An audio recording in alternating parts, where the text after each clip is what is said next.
Hi you guys, this is Danielle Ray with Ray Photography, and I wanted to do a quick tutorial to show you how I take this image, which is straight out of camera, to look like this image. It just has a little bit more of a pop of color to it. So the way I do it is I first start out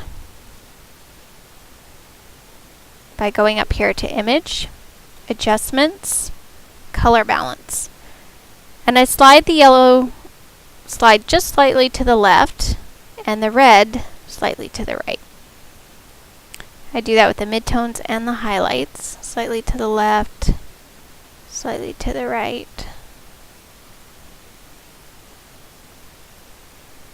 And I keep my eye on her face to make sure her skin tones don't get too red or too yellow. Then I'll come back up to the image, adjustments, and levels. And I will slide this side just slightly to the left to brighten it up a little bit. And I usually slide this one just to the hair of where the black starts. That's pretty good. I like that.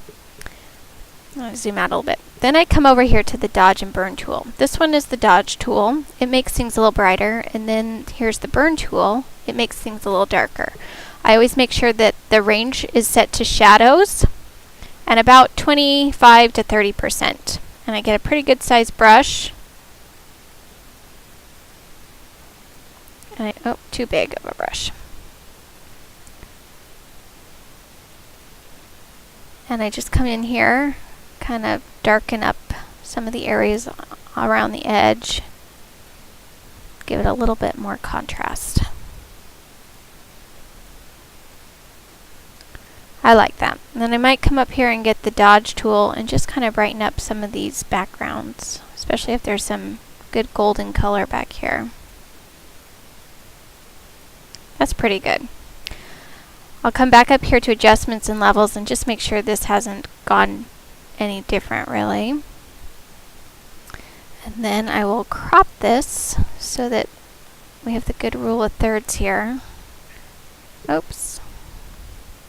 If you want to cancel, you can hit Control Z and it will kind of fix it for you.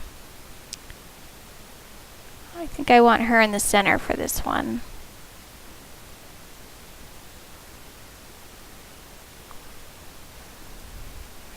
And I'm going to keep the images to be about what I usually have them come out of camera, which for me is a 16 by 24.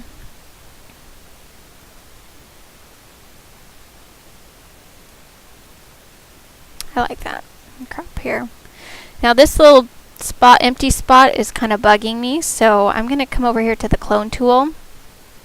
And my brush is slightly too big. And I'm going to fill in that gap. And the way you do that is by going close to the area and hitting Alt.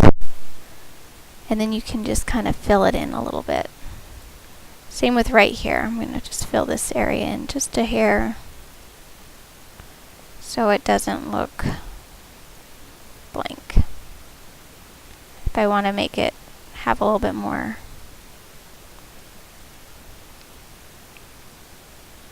contrast.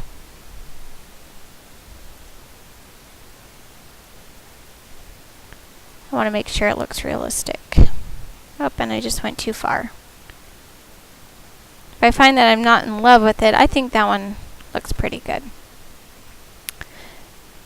And that's about all I do. If you can tell just by opening, this was the original to here. It just took a few minutes and it looks so much better than it did before. If you have any questions or would like me to do a tutorial on anything else that you're curious about, please just put it in the comments section and I will be happy to create one for you.